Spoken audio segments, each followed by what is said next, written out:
nggak boleh saling mencederai adat ini. Kapan kita ikut campur dengan adat orang lain, berarti tidak paham adat. Aisema, ya, nahi mengerti adat, onai yang kimakasola, onai yang kicampuri adat ombia, onai bisa tefali arau. Bahini arau wajib tompetea. Walaupun saya berdiri sendiri, ya, saya akan tetap tegak mempertahankan ini sampai titik darah penghabisan.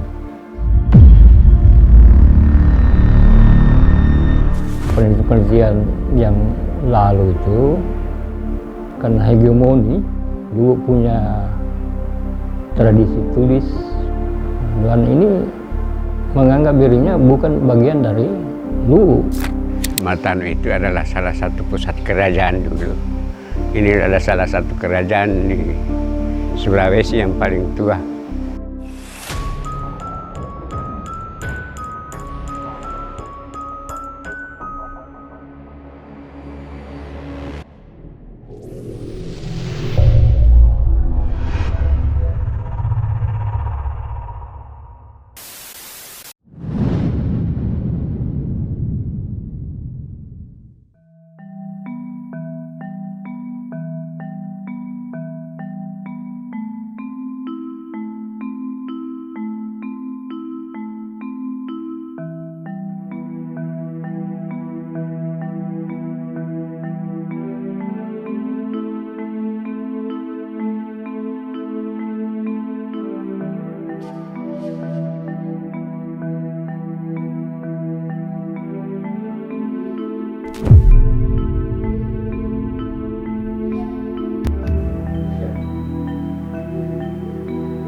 Salam budaya. Matano adalah salah satu danau terbesar yang terletak di Sulawesi Selatan. Menurut hasil riset dan penelitian, Danau Matano merupakan danau terdalam di Asia Tenggara dan urutan ke-9 terdalam di dunia. Danau yang dikelilingi pegunungan Verbik Sulawesi Selatan, Matano terbentuk dari pergerakan lempengan kerak bumi pada masa Pliosin sekitar 1 hingga 4 juta tahun yang lalu. Selain dari hal tersebut, menurut arkeologi dunia David Brubeck, Matano dapat dipastikan sebagai salah satu situs awal peradaban logam di Asia Tenggara yang merupakan industri pengolahan besi sejak abad ke-8 Masehi. Namun bagaimana Matano memulai sejarah dan peradabannya? Ikuti terus penelusuran kami di episode The Lost Iron Kingdom, Matano.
Awal mula Matano ini turunlah seorang yang disebut Mokolenti.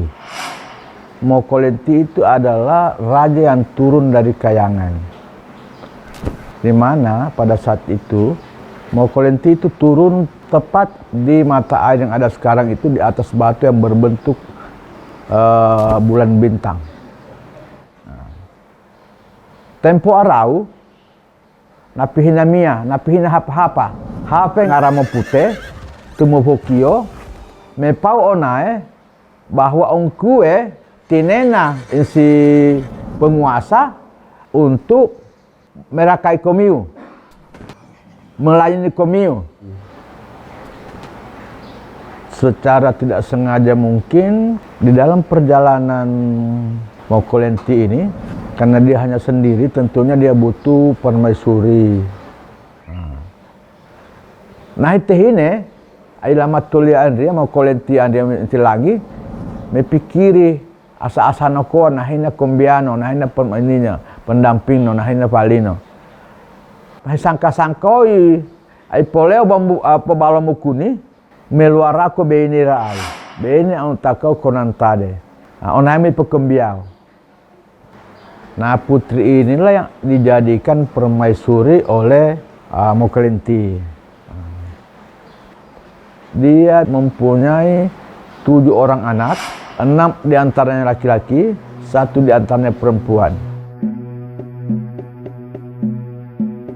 Dalam tutur kata orang tua juga bahwa kesemua anaknya ini menyebar ke seluruh pelosok. 6 orang laki-laki tidak kembali, yang perempuan kembali setelah sudah dia berkeluarga. Tapi dia dapati ibunya sudah nggak ada. Hafeno arau, namindio ineno, romate. Nah, tapi nah hina kuburuana, nah hina kaburuno. Nah itu ini anak-anak arau, inen arau hafel takon bahwa ongkue mate, nah ku mate. Tapi na mikuhin yang bo ini andia, do aku mikule ini aku.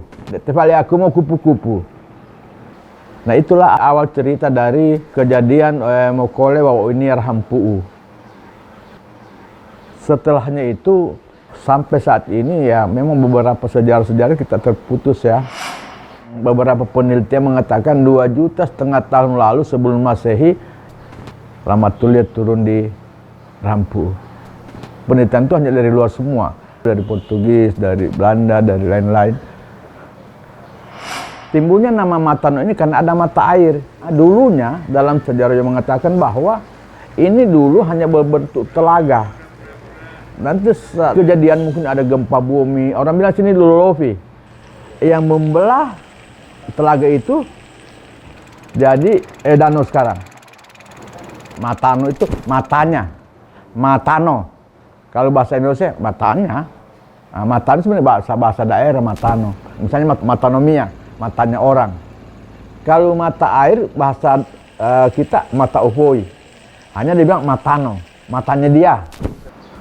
Nah, itu awal kisah dari kerajaan Matano.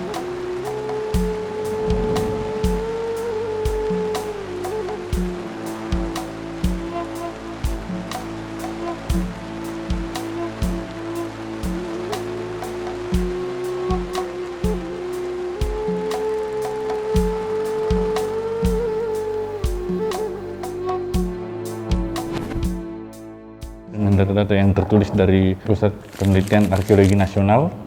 Jadi mereka menyebutkan bahwa Danau Matano itu sudah mengolah besi 300 sebelum Masehi dan aktivitas peleburan itu sudah diekspor ke daerah-daerah lain.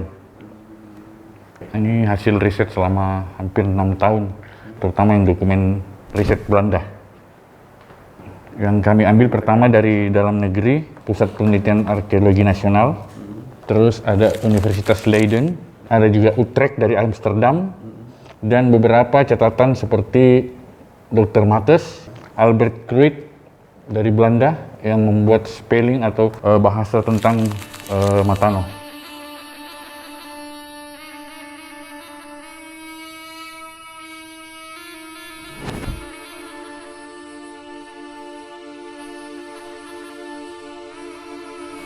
Yang pertama kan dia menguasai tentang sumber daya alam itu, logam. Nah, budaya logam ini kan budaya pertengahan kan, dan lebih sampai sekarang masih diakui dari kualitas dan lain-lain. Kualitasnya itu besinya sepadan 6 pedang keris bungku. Kalau menurut ini, kan abad 8 itu sudah mulai produksi sebenarnya dalam catatan abad 8 dan sebelumnya abad 5 sudah pasti membuat orang. Kita bisa merujuk dari awal mungkin orang belajar menempa besi itu kan dulu batu. Batu memang yang mereka panaskan sampai meleleh, dan diolah dengan tangan. Puncak kejayaan itu di abad 13, 14, 15, 16 di mana Hayam Wuruk sudah datang ke Matano di dalam Kertagama tulisan itu.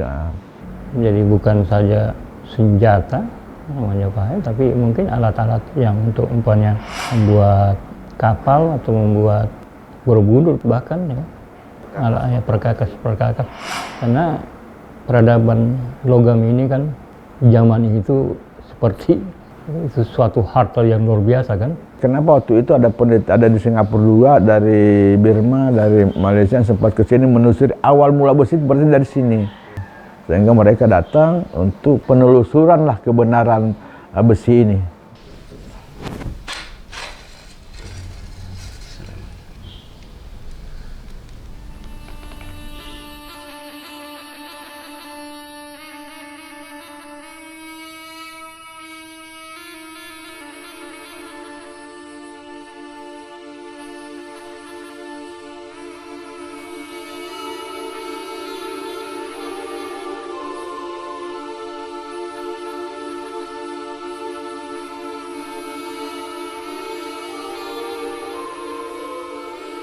Nah, ini Matano dan peradaban logam. Mungkin peradaban logam pertama ya di Nusantara ya. Karena sudah abad ke-8 sudah ada. Ya, mungkin saja bisa menjadi peradaban pertama. Ini perlu pembuktian lain ya. Matano ini adalah salah satu kerajaan kuno prasejarah yang berasal dari zaman besi atau perunggu.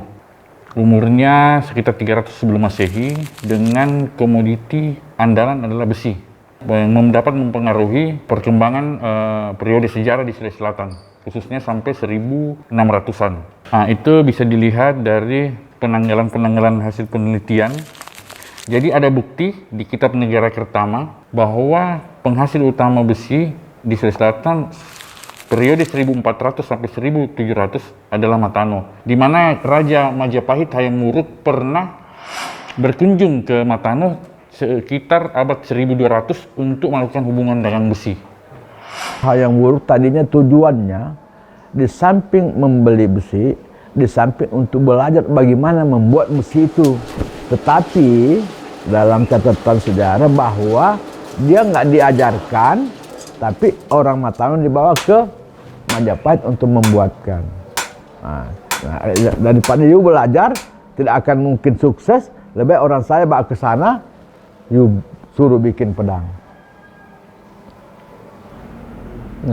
Penelitian yang lalu itu, terutama yang dikenal itu besi luhu. Sampai sekarang masih besi luhu, padahal sebenarnya itu kan sumbernya dari Matano. Karena hegemoni, dulu punya tradisi tulis, sementara Matano ini sedikit sekali ya. Mungkin tradisi lisan. Nah, jadi Lu yang lebih dominan. Ya, seakan-akan dia ini bagian dari Lu ya juga. Nah, ini yang menarik. Dan ini suku ini menganggap dirinya bukan bagian dari Lu.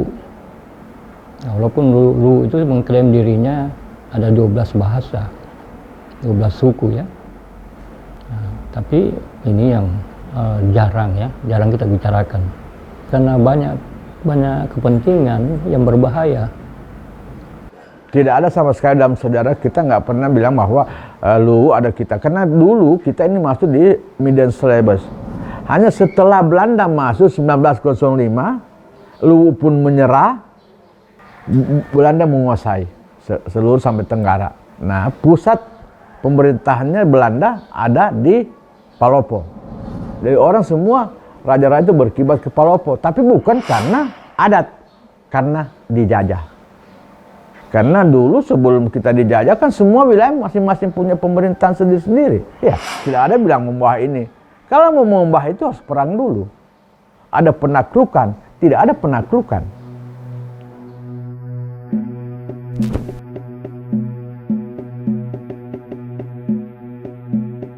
Satu contoh, di dalam catatan juga ada Wawentana namanya, tulisannya orang Pamona, yang kita dapatkan juga dari dokumen Abendano, mengatakan bahwa kerajaan Petasiamuri sebelum orang Matano, setiap mengangkat raja pasti dibunuh. Nanti orang Matano hijrah ke sana untuk jadi raja, baru aman terkendali. Tapi tidak mengatakan bahwa Petasiamuri itu bawahannya Matano, enggak. Tetap dia berdiri sendiri walaupun orang Matano raja di sana. Nah ini kan keliru kalau mengatakan bawahan dari mana bawahannya. Parsa nggak pernah mengatakan bisa menerima kalau itu atasan kami.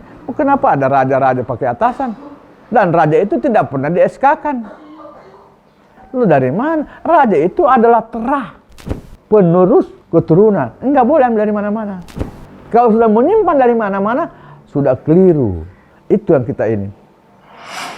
Setelah Belanda masuk, dikuasai semua Belanda. Tapi itu penjajah. Masa kita masih mau dijajah? Ya nggak bener aja. Kalau mau ya kata kasarnya kita kembali aja ke zaman dulu, berperang lagi. Iya, kita jamin seperti itu. Nggak boleh saling mencederai adat ini. Kapan kita ikut campur dengan adat orang lain, berarti tidak paham adat. Aisema nahi mengerti adat, onai iki makasola. Onai iki campuri adat dia. Onai nahi bisa tefali arau. Bahini arau wajib tompetea.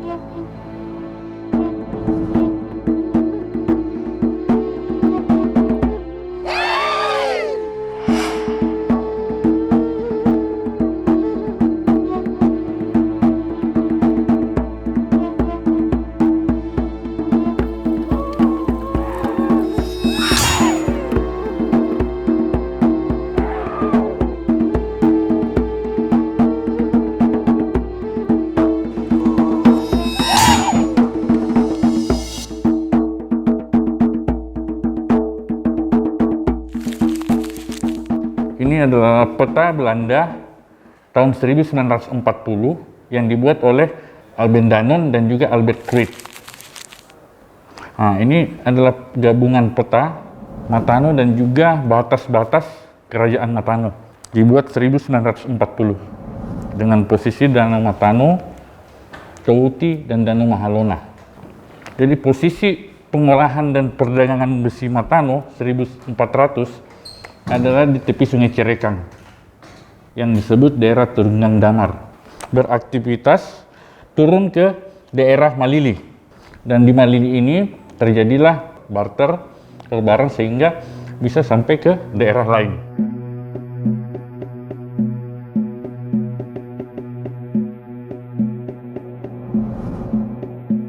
Hingga saat ini, kawasan Danau Matano masih menjadi kawasan industri pertambangan nikel yang dikelola oleh PT Vale Indonesia, di mana industri tersebut menghasilkan biji besi yang mendunia.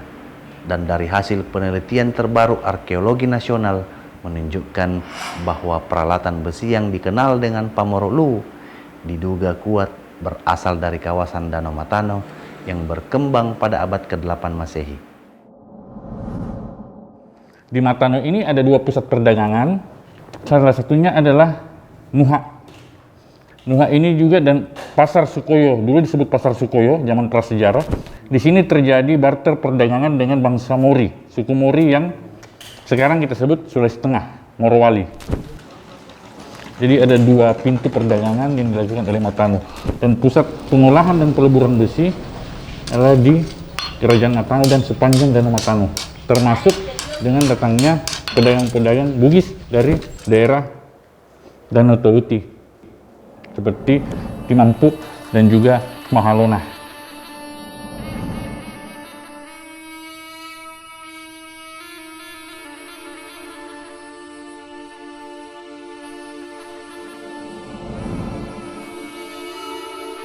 Karena Sulawesi kita itu minimal ada 3 danau ya, Danau Tempe, Touti, dan Matano. Nah ini yang hilang tradisi danau. Ini yang jarang kita bicarakan. Danau-danau kita cuma dianggap objek wisata, tapi situ ada peradaban. Apalagi Matano ini, itu kan kerajaannya itu disebut Rahampu, artinya rumah pertama. Dan ternyata lokasinya yang rumah pertama itu pusat air.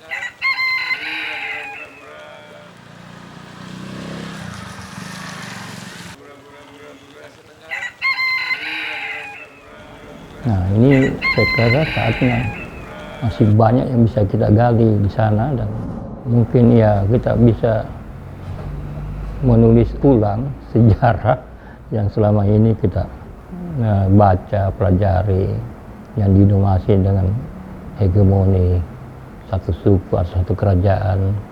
Sekarang waktunya mungkin kita melihat ulang sesuatu yang ini masih ada sampai sekarang. Ya, karena memang pusat industrinya, pusat penghidupannya, pusat kemakmurannya adalah berawal dari besi.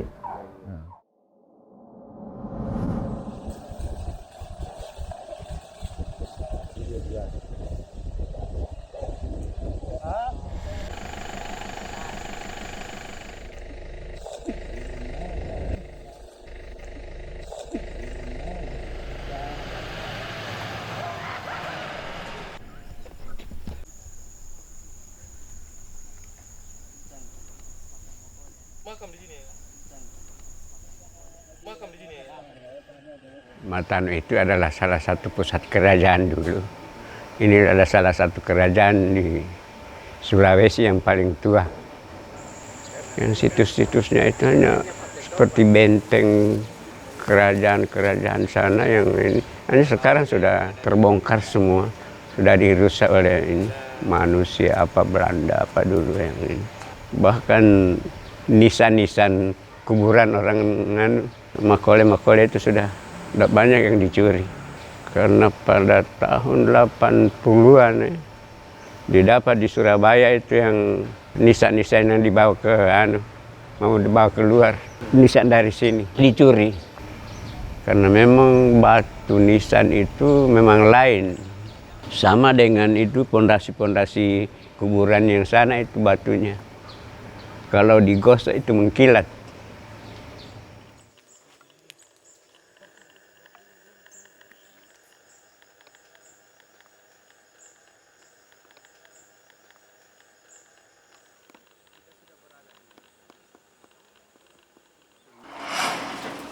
Lokal jenis orang Matano dalam mengolah besi telah membuktikan kemampuannya dalam mengolah sumber daya alam. Bulbeck mengatakan bahwa Matano adalah negeri yang subur dan menjadi komoditi perdagangan jarak jauh dari Maluku, Jawa, Sumatera, hingga berbagai wilayah di Asia Tenggara. Dikutip dari National Geographic Indonesia, Imade Geria, Kepala Pusat Penelitian Arkeologi Nasional, mengatakan Matano sebagai kawasan industri atau situs pembuatan logam pada abad-abad silam, bahkan menjadi pemasok peralatan logam ke Kerajaan Majapahit. Barang-barang kita waktu Belanda masuk, kan juga mereka mengambil yang bagus-bagus juga. Kemudian zaman Jepang, gerombolan. Tapi waktu itu juga kan kacau balau. Rumah dibakar, kan gitu. Setelah masuk tentara kota, diambilin juga barang-barang kita. Trisula itu sebenarnya yang boleh ini hanya raja-raja lah. Ada saya punya satu, itu yang kemarin ada memang pedang untuk penobatan. Itu memang punya almarhum orang tua dari neneknya. Dan itu pun selalu tersembunyi, dua, katanya yang satu diambil tentara. Nah, ini tinggal satu, ini pun yang satu ini sudah sempat terbakar juga di rumahnya dulu. Habis semua dengan gagagangnya. Hanya itu yang tersimpan yang memang utuh betul yang kita tahu. Dan ada Kris Tobo.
Nah, Pulau Umpat itu kita jadikan situs karena banyak sekali barang-barang peninggalan di danau itu, sekeliling pulau semua itu, termasuk gerabah, benda-benda yang sempat saya cerita bahwa biasa orang mau ambil apa, hilang. Karena yang sering menyelam dulu, kita mau ambil, kelihatan pedang, tapi mas, begitu mau dipegang, hilang. Di bawah ada gerabah-gerabah, ada pedang, ada badik, ada keris, tombak, kampak, dan yang benda-benda yang sempat diselam dari danau, yang besi-besi itu tuh. Kisaran Danau Matano dan pinggirannya itu banyak terdapat keramik-keramik Cina yang dari Vietnam biru putih, dari dinasti Ming yang 1700-an yang warna hijau, dan juga di salah satu situsnya Matano pernah didapatkan uang mata tembaga Qianlong dari Tiongkok tahun 1700. Untuk tidak diganggu, saya pasang di sana cagar budaya. Dan ini nggak boleh siapapun ada kegiatan situ, termasuk kuburan. Kalau kuburan nggak dipungkiri ya.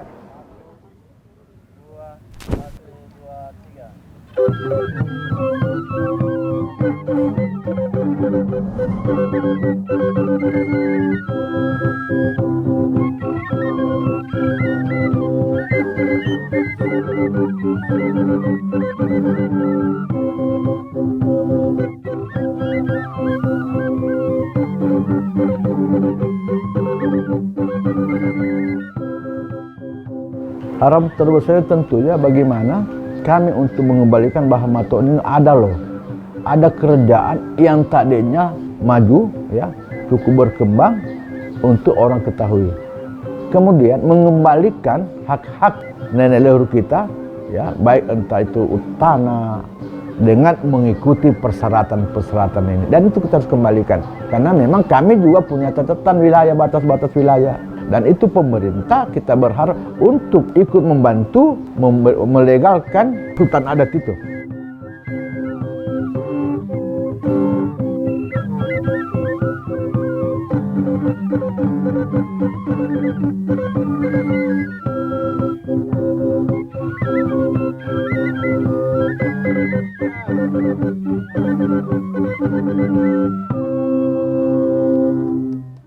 Matano ini dulu pusat di mana mata air dari situ, jadi bukan muara tapi dia justru hulu yang mengalirkan air dari danau itu ke sungai-sungai sampai ke muara-muara pantai. Nah, jadi artinya ada peradaban yang keluar dari situ kan. Nah, dan yang membanggakan karena ternyata masyarakat atau pendatang itu masih taat pada adat. Mereka percaya bahwa tempat itu suci, tidak boleh sembarang, ada aturan-aturan, masih pelantikan masih di situ diadakan, jadi masa taat. Nah, kesenian juga masih ada, kesenian bahasa pasti, struktur pasti ada.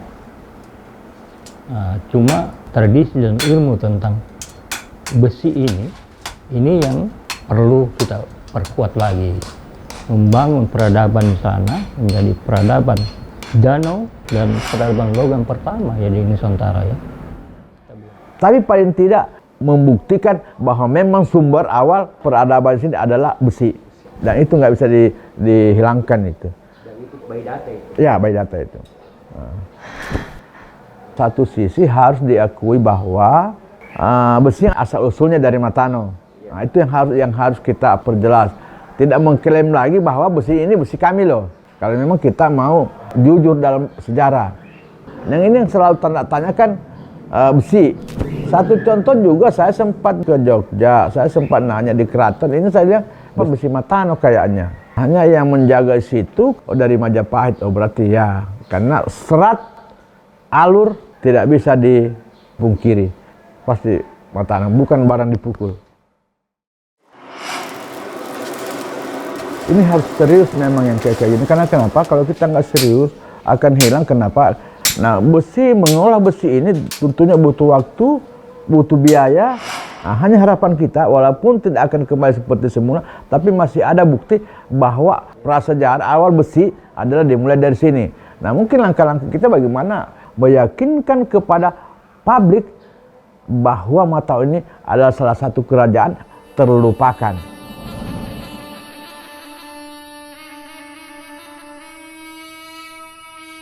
Harapan saya tentunya khusus kami ya, satu hal yang penting, bagaimana Matano ini bisa muncul di permukaan melalui MBS.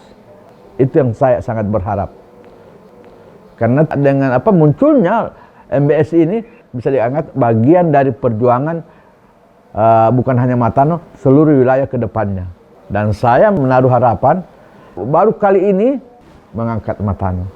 Nah itu saya berharap sekali paling tidak sudah menjadi bagian dari keluarga Matano.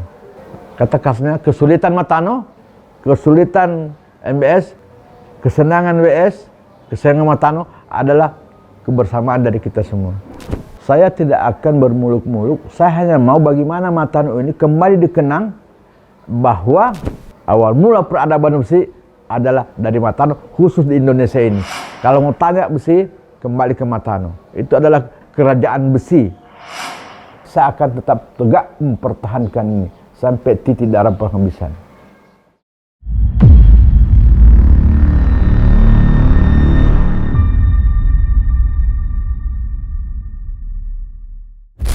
Yang saya pertanyakan, apakah budaya itu masih ada? Ternyata masyarakat itu masih taat pada adat. Nah, kesenian juga masih ada kesenian. Namanya orang-orang dulu itu ya, dia pasti punya tarian. Hanya nggak pernah terpikir bagaimana bentuknya, berapa manusianya, dia kita nggak tahu. Tapi tidak mungkin tidak ada, pasti ada.